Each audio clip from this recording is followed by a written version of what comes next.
Hello, my name is Carrie Howard, and this is my video observation journal for EDU 675.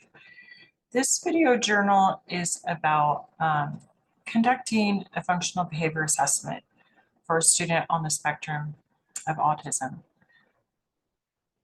For the purposes of this observation, I had the chance to interview a service provider of a student, a specific student in my classroom who has a contract service provider. She is an ABA service provider, and they do contract work. They work with many different schools and organizations, and we're very fortunate to have her working with my student in particular, who just is not my student anymore because now he's going into second grade. But he has many challenging behaviors in the classroom, some of them including physical aggression. And she's been working with him for, I would say, about 3 months. I want to say since March. Um, Before that time, he started to engage in a lot of physical aggressive behavior. And these behaviors were occurring on a daily basis. I was on the phone with dad or mom. There were times where he had to be picked up from school because he actually was causing injury to other students. And being the teacher and having responsibilities for many students in the classroom, it was hard for me to address his behaviors properly. So he was able to get a one-on-one, which was amazing and great. And by the end of the school year, his behaviors like pretty much were very reduced. Like we no longer were having the physical aggression towards others. So I got a chance to interview her. I'm quite familiar with the principles of ABA, but it was also really great to hear her perspective on things and how they're addressing the behaviors and how they're tracking them and stuff, and working in the school environment with my student with a lot of success. So first, he has multiple behaviors that were of concern. Eloping is one of them, physical aggression. He has high sensory needs. Um, and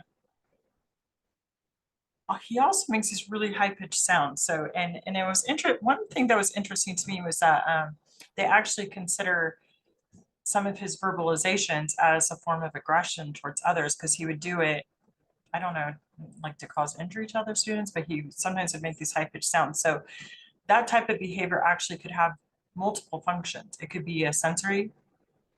Um, that's why he's making it automatically reinforces itself, because he's seeking that sound or that utterance.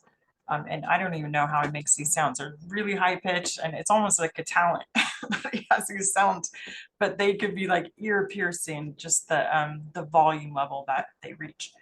So, but for the purposes of this video and for this functional behavior assessment, we're going to focus on this one behavior, physical aggression. That was the biggest concern. But like I said, the noise is not included in this one, the noises. So first we want to operationally define the target behavior. So the target behavior being physical aggression, which includes hitting self or others, scratching, biting, or kicking. The onset is measured by contact, his initial contact with another student. So any instance of hitting or scratching, and the offset's measured by 3 seconds of no contact. So this behavior could be tracked through ABC data collection or tallying, and they do a combination of both. This aid would track ABC behavior data, antecedent behavior consequence, and she would also track frequency. For this type of behavior, we're not really tracking duration. Duration would be more for like maybe tantruming. How long is it lasting? Because you could have a tantrum last 20 minutes versus a tantrum that maybe is 1 minute. And there's very much of a difference in there. So if you're just seeing the frequency of tantrums, the behavior could be improving, but you're not really seeing it because you're not tracking frequency. So I mean duration. So some behaviors, it's really important to track duration, how long it's lasting. So these episodes, perhaps, if a student is being aggressive, an episode could last a long period of time, but typically, in my experience, aggressive behavior you're gonna track, that's, you hit someone, that's one thing, one instance. If there's 3 seconds in between each instance of at least 3 seconds of offset. So between the instances of aggressive behavior. So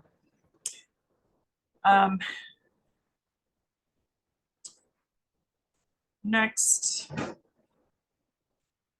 what have I learned? So yeah, that was, I think, the most interesting thing that came out of my conversation with her was that they're considering the vocalization as a form of aggression. So I thought that was interesting.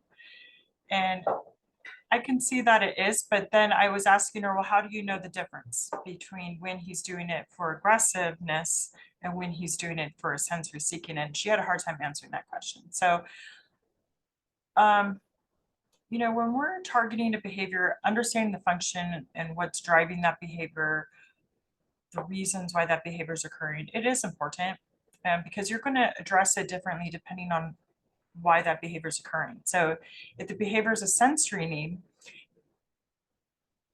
typically those are or those automatically, what we would say automatically reinforcing behaviors, are typically harder to address because you have to find an appropriate replacement behavior. You can't just take away the sensory need because that need still exists. So if it's, for example, a vocalization, maybe wearing headphones or having music or some sort of replacement that can help slowly reduce that behavior. That would probably be what I would recommend.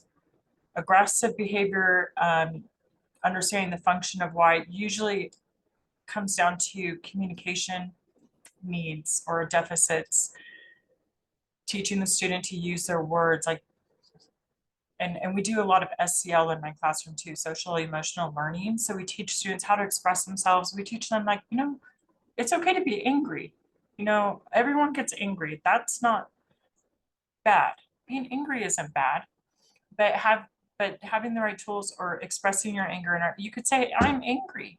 I don't like that you knocked over my block tower that I was working really hard on, and that makes me mad. And instead of the student kicking someone because they knocked over his tower, he can use his words. Someone can step in and, speak to the other student, hey, that was a nice, now you need to rebuild that block tower. Don't knock over people's towers, and then you can have a good solution there instead of an aggressive episode where now the student has to get sent home and the other student's going to the nurse. And it could be quite a concern. So anyways, I look forward to conducting my FBA, and I thank you for listening. Bye.